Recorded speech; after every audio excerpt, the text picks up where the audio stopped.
ओम नमो नारायण। दोस्तों, ये महाशिवरात्रि के लिए बहुत सारे मैसेजेस आ रहे थे मुझे कि आप एक सर वीडियो बना दीजिए छोटा सा। तो कल महाशिवरात्रि है, सुबह तो आप लोगों को जो सामान लाना है आज आप ले आ सकते हैं। देखिए, बहुत सारे आपको यूट्यूब पे वीडियो मिलेंगे। बहुत लोग बहुत कंफ्यूज हैं कि सर मैं क्या चढ़ा दूं, मैं ऐसा क्या कर दूं। देखो, भोले बाबा ना बहुत ही भोले हैं, तो आप जो आपकी श्रद्धा हो सबसे पहले तो वो चढ़ाएं।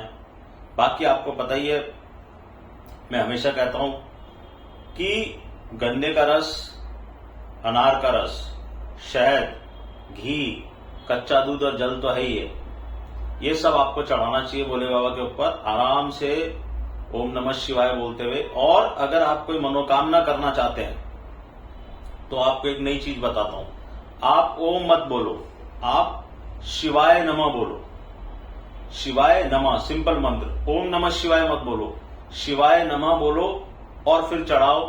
और अगर किसी चीज का संकल्प ले रहे हो तो फिर ये शिवरात्रि से शुरू करो और भोले बाबा को बोलो अगली शिवरात्रि तक हर मंडे तो मैं आऊंगा ही, और भी बीच में किसी दिन मेरी जब भी सामर्थ्य होगी मैं आके आपकी सेवा करूंगा। खासतौर से किसी का कोई काम अटका हुआ है और ग्रहों से संबंधित कोई परेशानी है, पैसों से संबंधित कोई परेशानी है, तो अनार का रस बहुत ही चमत्कारिक आपको फल देगा।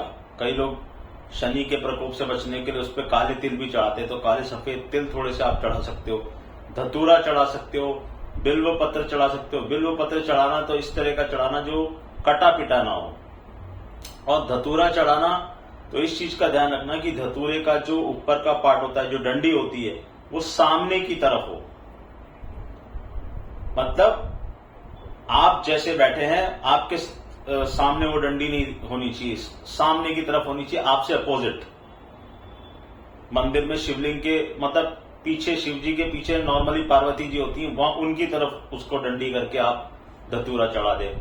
कई लोग भांग भी चढ़ाते हैं, भांग का प्रसाद चढ़ता है भोले बाबा को, आप चढ़ा सकते हैं। और अगर आप कुछ नहीं कर सकते तो बहुत ज्यादा ना परेशान होने की जरूरत नहीं है।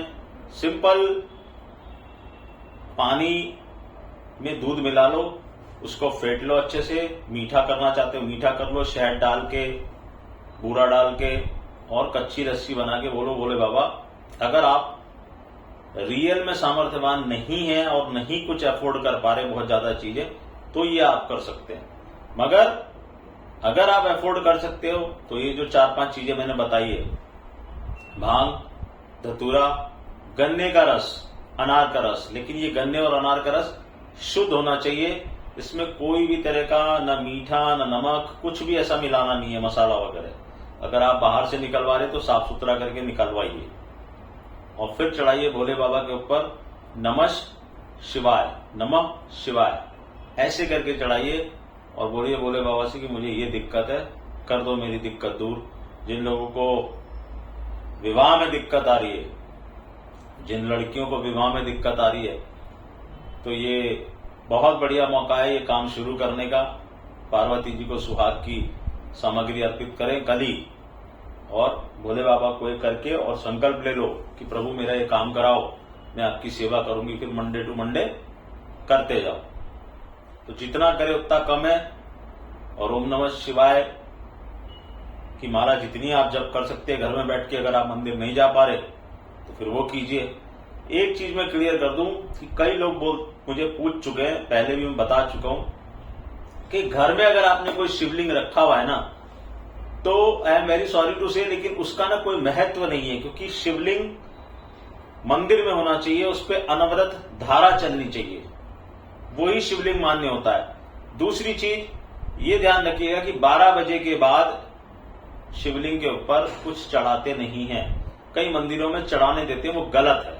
तो आपको जो करना है अर्ली इन द मॉर्निंग, क्योंकि भीड़ बहुत होगी, तो अपने हिसाब से अपना टाइम को वो कर लें और चढ़ाएं, इसका फल मिलेगा। बहुत जल्द एक हम मिलेंगे कुछ इंटरेस्टिंग वीडियो में। अब आ रहा है पार्ट 1, लोकसभा चुनाव का पार्ट 1। और जो पिछले 2 हफ्तों से मैंने आपको कहा कि ये मार्केट के मूवमेंट्स को नोट कीजिएगा, ये कुछ इंपॉर्टेंट आपको हिंट्स दे रहे हैं, तो एक बहुत ही प्रोमिनेंट हिंट दूंगा अपने नेक्स्ट वीडियो में कि क्या होने वाला है इलेक्शन में। पार्ट 1 आएगा, फिर आएगा पार्ट 2। अभी डेट्स डिसाइड नहीं हुई है, लेकिन हमें जो मतलब अपने दिमाग से अब जो हम सोच सकते हैं कि ये पीरियड में चुनाव होगा, ये पीरियड में रिजल्ट आएगा, तो उसके हिसाब से हम आपको प्रेडिक्शन देंगे। मोदी जी ने नारा दिया है 400 प्लस, अब की बार 400 पार। मोदी जी ने नारा दिया है 375 बीजेपी। तो क्या बीजेपी 375 सीट ला रही है? अगर हां तो बाकी विपक्ष क्या करने वाला है, और अगर नहीं तो कौन रोकेगा मोदी जी का रथ? अभी हम ये कहीं पे नहीं कह रहे कि प्राइम मिनिस्टर कौन बनेगा, मोदी जी प्राइम मिनिस्टर नहीं बनेंगे। फिर से मैं आपको बोल दूं कि मोदी जी की असली जन्म पत्री मुझे नहीं लगता किसी के भी पास है। वृश्चिक लगन है उनका, इतना जरूर है, उनके टाइम में हेरफेर है, जगह का हेरफेर है, लेकिन उनके जो हाव भाव हैं, कार्यकलाप है, वो वृश्चिक लगन का आदमी ऐसा काम करता है, बहुत ही दृढ़ निश्चयी होता है, तो वो हैं। तो उनकी जैसी हॉरोस्कोप अभी भी किसी की नहीं है, समझे? उनके टक्कर की हॉरोस्कोप कहीं पर भी नहीं है। लेकिन एक बात याद रखिएगा कि भगवान राम की भी जन्म पत्री बहुत अच्छी थी, लेकिन उनका भी समय बहुत बलवान होता है। इसलिए बोलते हैं हमारे ज्योतिष में, उनका भी समय ऐसा आया था कि उनको वनवास जाना पड़ा था। उनका भी समय ऐसा आया था कि उनको सीता मैया को छोड़ना पड़ा था। उनका भी समय ऐसा आया था कि उनको अपने भाई के ऊपर अस्त्र चलता हुआ देखना पड़ा था और निसहाय होकर खड़े हो गए थे भगवान खुद। तो भगवान ने वहां यही बताया कि समय बहुत बलवान है। अगर आप स्ट्रांग है आपकी हॉरोस्कोप, तो हर दिन स्ट्रांग रहेगी ऐसा नहीं है।